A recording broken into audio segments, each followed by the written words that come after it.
¿Qué tal? Les habla Jorge Gestoso. En el programa de hoy, el llamado Consejo de Paz para Gaza con otro notable invitado, Alberto García Watson, analista político internacional directamente desde Málaga. Alberto García Watson, una cálida bienvenida al programa. Muchísimas gracias y gracias por invitarme. Alberto, cuéntanos exactamente qué es esto del llamado Consejo de Paz, quién lo presenta, quién lo integra, qué legalidad tiene todo esto. Danos un pantallazo breve de qué se trata. Bueno, básicamente este Consejo de Paz, como gran parte de los consejos de paz que normalmente las grandes potencias suelen crear supuestamente para acabar con conflictos alrededor del planeta, no es un órgano neutral ni desinteresado, aunque así lo quieran presentar. En realidad es un mecanismo político diplomático impulsado por potencias que tienen algún vínculo con estos conflictos y básicamente no tiene como fin el implementar la justicia ni el planteamiento soberano sobre las naciones que están involucradas en el conflicto, sino básicamente lo que buscan es alcanzar a través de coaliciones de poderes con otros miembros participantes del acuerdo para sacar algún tipo de beneficio, de interés o geoestratégico, o bien también, como ocurre muy a menudo, para la explotación y el saqueo de recursos naturales. Entonces, por eso aquí se ha conformado, ha sido promovido por el presidente norteamericano Donald Trump, y básicamente lo conforman una veintena de países que tienen que pagar un peaje para formar parte. Es $1 billón, 1.000 millones de dólares para formar parte, y no todos tienen aunque todos tienen un voto en este Consejo de Paz, no todos tienen el mismo peso, pero la gran mayoría, en este caso en particular, lo conforman países que están alineados con la política de Donald Trump en la región, y más concretamente alineados con Israel en este caso,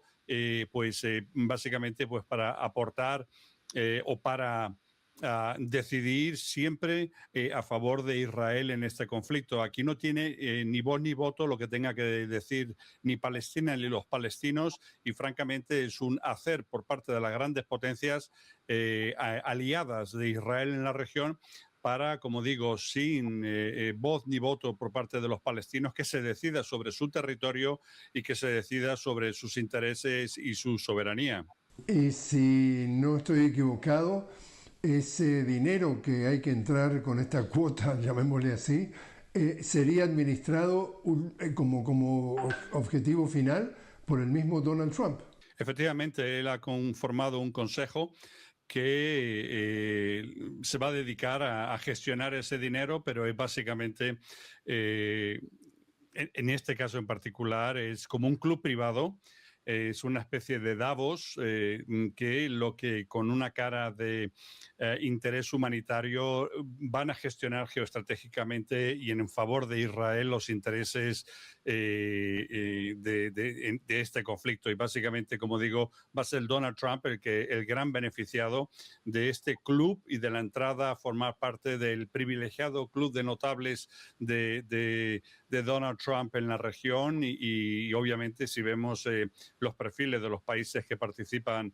de este Consejo de Paz, estamos viendo la gran mayoría son países sionistas, grandes aliados de Israel, y algunos otros pues son de la región, pero firmantes y rubricantes de los acuerdos de Abraham, y que tienen básicamente como interés el que pare el conflicto, obviamente, pero no les interesa que realmente Palestina tenga soberanía sobre su territorio, y que prefieren que haya una estabilidad, porque la estabilidad regional se traduce en estabilidad económica, y es por ello que vamos a ver a muchos países que han abandonado la causa palestina, países que son hermanos de Palestina desde hace décadas, que están abandonando a Palestina para conformar parte de este privilegiado club privado que ha conformado Donald Trump para uso y beneficio tanto de ellos como de Israel en la región. En principio se ha hablado de que esto sería un consejo de paz para Gaza. Esto también sería también, por ejemplo, para Cisjordania. ¿Y qué entiendes tú o cómo lees tú las versiones de que esto en realidad pretende ser una alternativa a las Naciones Unidas? Desafortunadamente, las Naciones Unidas han perdido un papel protagónico en lo que realmente debería ser el organismo internacional, un organismo neutral, donde pudieran votar dentro de lo que se conforma la Asamblea General de Naciones Unidas por una parte o el Consejo de Seguridad de la ONU. Para aquellos 15 países que lo conforman de manera rotatoria, 10 de ellos, y el resto son miembros permanentes. Aquí se le ha quitado por completo el protagonismo a las Naciones Unidas. Donald Trump se ha dedicado a vilipendiar a las Naciones Unidas y a sus organismos, y obviamente hemos visto cómo Benjamin Netanyahu, el primer ministro del régimen sionista, ha expulsado a la UNRWA, que es la agencia de Naciones Unidas para los refugiados palestinos, pero no solamente a ellos, a 36 organismos internacionales también de los territorios palestinos, para básicamente terminar entrando en una especie de embudo diplomático donde el protagonismo lo tenga Estados Unidos, que, como digo, es fiel servil de los intereses israelíes. Por lo tanto, es realmente una pena que Naciones Unidas, que ha mantenido una ambigüedad absoluta, que no ha entrado a saco realmente con una situación de genocidio, como su propio gran tribunal en La Haya lo ha determinado, y que incluso existiendo órdenes de arresto internacional, vemos cómo Benjamin Netanyahu cruza el espacio aéreo de los países europeos que son signatarios del Tratado de Roma y que por lo tanto deberían estar cumpliendo los mandatos del Tribunal de la Haya. Como digo, la impunidad es absoluta por parte tanto de Estados Unidos como de Israel. Y para Cisjordania, desafortunadamente, lo que estamos viendo es que a raíz de la aprobación en la Knesset, que es el Parlamento israelí, hace unos meses, de la anexión de Cisjordania a Israel, pues lo que estamos viendo aquí básicamente es, no se busca realmente encontrar una solución pacífica para los palestinos, lo que se busca es ver cómo se reparten la tarta, porque existen muchos intereses, no solamente geoestratégicos, estamos hablando de un punto de inflexión entre África, Asia y Europa, pero estamos también hablando de riquezas naturales como las que tiene tanto la Cisjordania ocupada como la costa de Gaza. Y estos intereses están definitivamente en manos tanto de Israel como de los grandes monopolios transnacionales norteamericanos. Acá estamos hablando de Consejo de Paz, la palabra paz, pero ¿puede haber paz si los palestinos están completamente marginados de todo esto? No puede haber paz porque aquí se han topado con un pueblo que ha sabido resistir cerca de 8 décadas al intervencionismo, primero del Imperio Otomano, obviamente. Se convenció a los países árabes del entorno en Oriente Medio que si participaban de la guerra contra el Imperio Otomano del lado de Francia y Gran Bretaña, todos conseguirían su soberanía. Aquí hemos visto que todos lo han conseguido hasta cierto punto, excepto Palestina, que fue entregado, a pesar de que existían ya unos acuerdos firmados por parte, verbales, por parte del Imperio Británico con las autoridades palestinas de la época, y los traicionaron tras la Segunda Guerra Mundial y el Holocausto, para dar cabida a la creación de un Estado, un hogar del pueblo judío en un territorio que ya estaba habitado, que ya tenía una población y que todo el mundo desafortunadamente ha tenido que tragar con que para que se cree un Estado hay que acabar con otro pueblo. Y este es el gran problema que existe en este caso en particular, que Palestina nunca ha sido tomada en cuenta, pero el pueblo palestino ha sabido luchar, ha sabido resistir. Yo he estado en varias ocasiones en la Franja de Gaza y francamente ver cómo ese pueblo todavía siguen teniendo bebés porque su sueño es poblar demográficamente de población palestina su territorio, algo que ya está empezando a decaer en zonas como la Cisjordania, donde las colonias judías están acaparando gran parte del territorio cisjordano y, como digo, todavía lo que viene siendo la Franja de Gaza, a pesar de 17 años de un embargo y de un acoso, de un asedio brutal y criminal, acusado incluso por parte de las Naciones Unidas como acto de guerra y actos criminales, porque cuando uno ve cómo la Franja de Gaza, yo las veces que he estado, las últimas veces, todavía se estaban recomponiendo e intentando reconstruir la destrucción provocada por plomo fundido, que fue entre 2008 y 2009. Y la gente sigue viviendo todavía en tiendas de campaña en las ruinas de lo que fue hace 15 o 20 años sus viviendas. Son gente que, pudiendo haber cruzado al lado egipcio de la frontera por Rafah, ha preferido quedarse, y muchos siguen todavía aseverando que prefieren morir en Gaza que seguir siendo refugiados en una segunda Nakba en países como Jordania o como Egipto. Alberto, te invito a hacer una pequeña pausa. Estamos hablando con Alberto García Watson directamente desde Málaga. Estamos hablando sobre el Consejo de Paz para Gaza. Ya regresamos.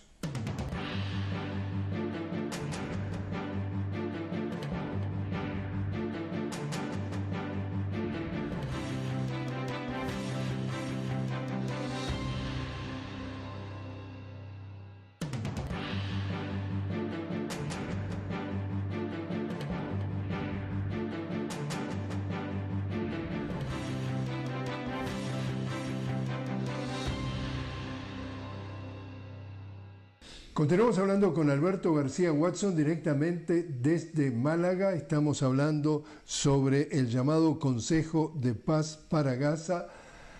Hablando de justamente ese tema, Alberto es un analista político internacional. Alberto, dentro de lo que se comentó de este Consejo de Paz aparece entonces el yerno del presidente Trump, Jared Kushner, y se lo ve hablando de el negocio inmobiliario, de la construcción o la reconstrucción. En realidad, de paz, ¿cuánto tiene y cuánto tiene de gran negocio para los grandes intereses esta posibilidad de rehacer lo que es la infraestructura y la estructura de Gaza? Bueno, definitivamente aquí lo que se plantea no es la reconstrucción de un pueblo destruido por la guerra para beneficio de ese pueblo. Aquí lo que se ha visto es una tremenda oportunidad de negocio que abiertamente ya el presidente Trump hace unos meses declaró como de gran interés para la creación, como digo, de un gran resort para millonarios con vistas al mar, de la que se ha puesto a liderar dicho proyecto urbanístico su yerno, Jared Kushner. Jared Kushner ha tenido una importancia estratégica desde incluso el primer término del primer gobierno, quiero decir, de Donald Trump, 2016-2020, porque propició los acuerdos de Abraham en su momento, tiene buenos contactos obviamente en la región, y lo que pretende es con grandes empresarios urbanísticos crear, como digo, ese resort importante donde no cuentan los palestinos, donde los palestinos básicamente quedarían emplazados en una muy poca, mínima porción del territorio gazatí. En este momento, hasta el 58% del territorio de Gaza está bajo control del ejército israelí. No pretenden salir de la Franja de Gaza. Hay voces dentro del mismo gabinete de Benjamín Netanyahu que ya han aseverado que no van a salir de Gaza, van a mantener el control de Gaza. Por lo tanto, los acuerdos que el Consejo de Paz y el proyecto de paz que pueda haber construido Donald Trump queda en papel mojado, porque aquí no se está cumpliendo en absoluto ninguno de los términos del acuerdo, pero lo que sí que definitivamente se va a cumplir, es que va a haber un periodo de reconstrucción donde grandes empresas vinculadas a Jared Kushner y obviamente al presidente Trump van a hacer un gran negocio urbanístico, inmobiliario en la Franja de Gaza, y van a dejar solamente una muy pequeña parte del territorio gazatí para que puedan sobrevivir o malvivir la población gazatí, que no van a ver cómo este proyecto de reconstrucción realmente implicaría donde ellos residen. Obviamente el interés de hacer insostenible la vida de 2 millones, casi 2 millones y medio de gazatíes que malviven en la Franja de Gaza. Y si antes de 2023, del 7 de octubre, ya el territorio gazatí representaba el territorio más densamente poblado del planeta, en este momento con menos del 50% que les va a quedar, un 42% apenas del territorio gazatí. Como digo, va a ser insostenible la vida para los gazatíes, que verán que habrá políticas para que emigren, para que dejen la Franja de Gaza y, como digo, pues, se convierta en una segunda Nakba donde tengan que abandonar su territorio, aunque ellos se oponen a ello, porque, como digo, el pueblo gazatí en particular, y más concretamente, obviamente, el pueblo palestino en general,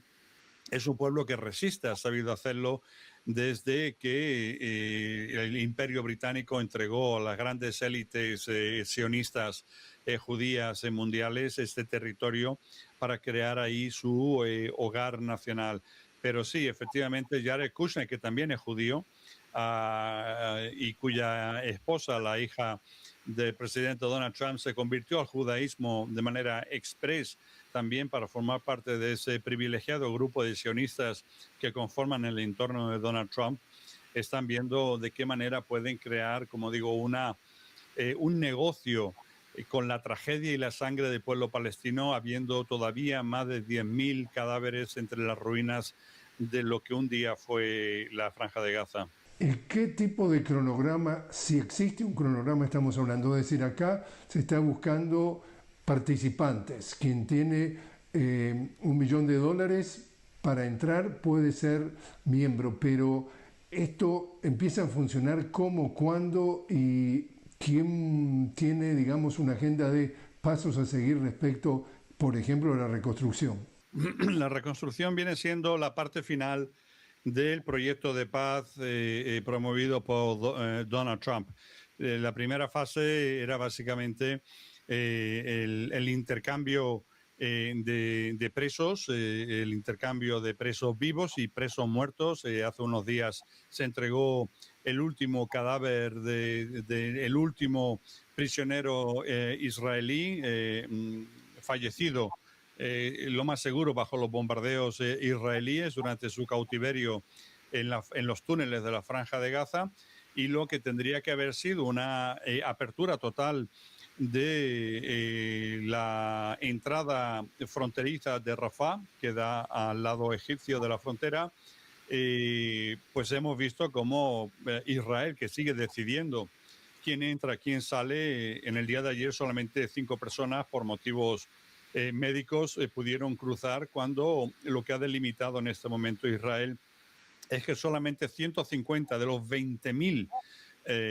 palestinos gazatíes que precisan cuidados médicos en territorio egipcio puedan salir, y solamente se permite la entrada a 50 palestinos que regresen de vuelta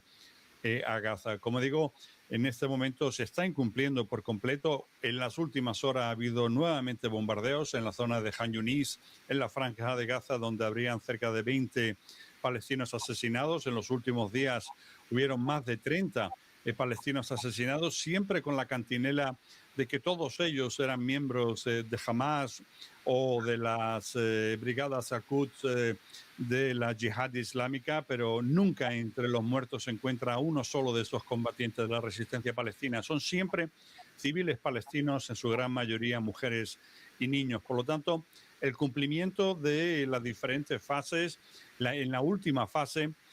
supuestamente se han sacado de la manga tanto Estados Unidos como Israel que se dé el desarme de Hamas y del resto de las facciones de las milicias que combaten con la resistencia en la Franja de Gaza. Y eso es algo que jamás se opone a hacer, porque si ya fue un gran error,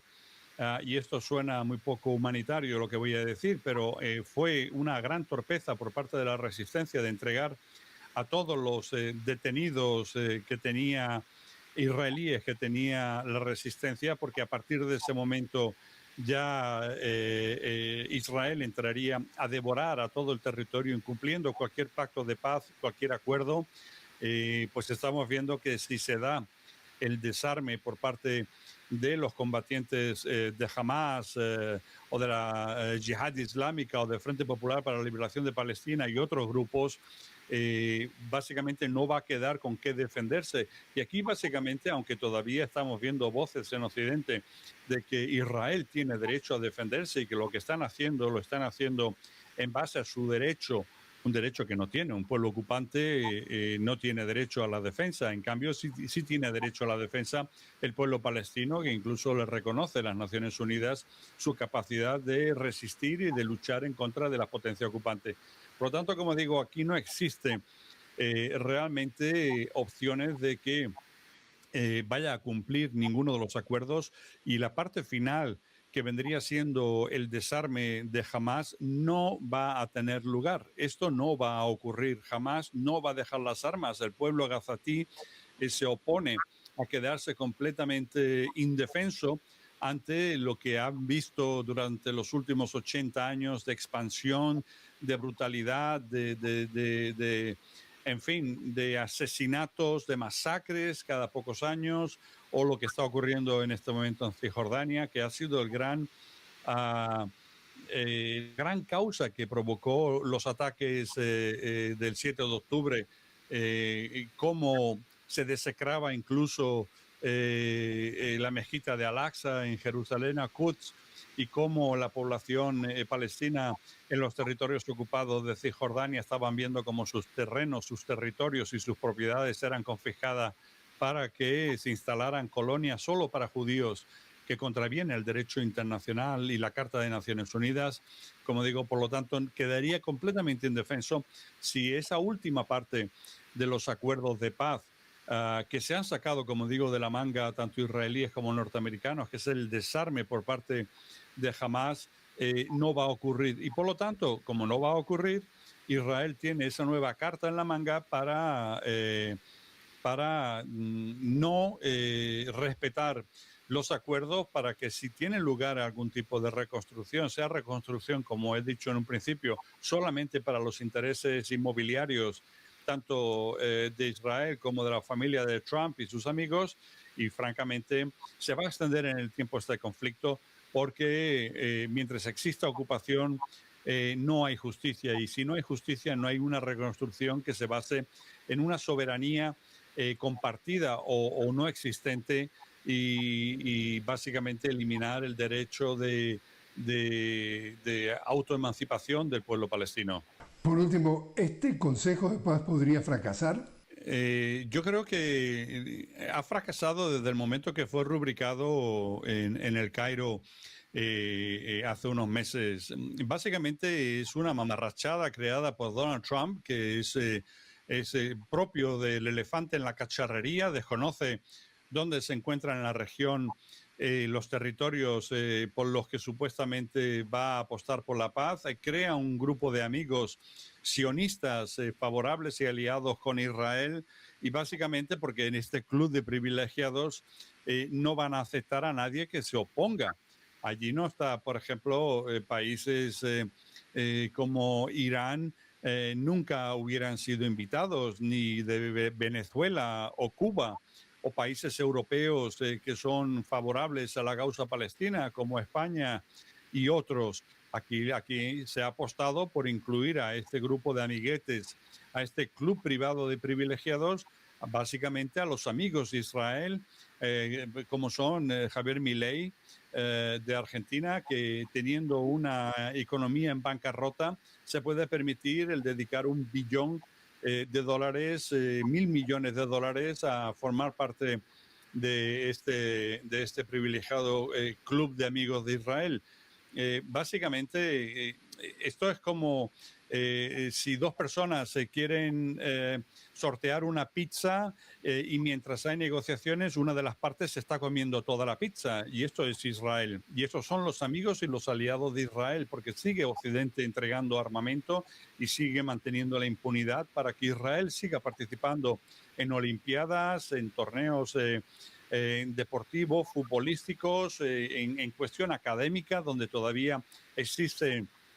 los intercambios académicos entre países occidentales e Israel. Y seguimos viendo cómo el armamento sigue entrando a territorio israelí para que sigan asesinando y bombardeando a la población civil palestina, incluso con el sello de garantía de que todo armamento que Israel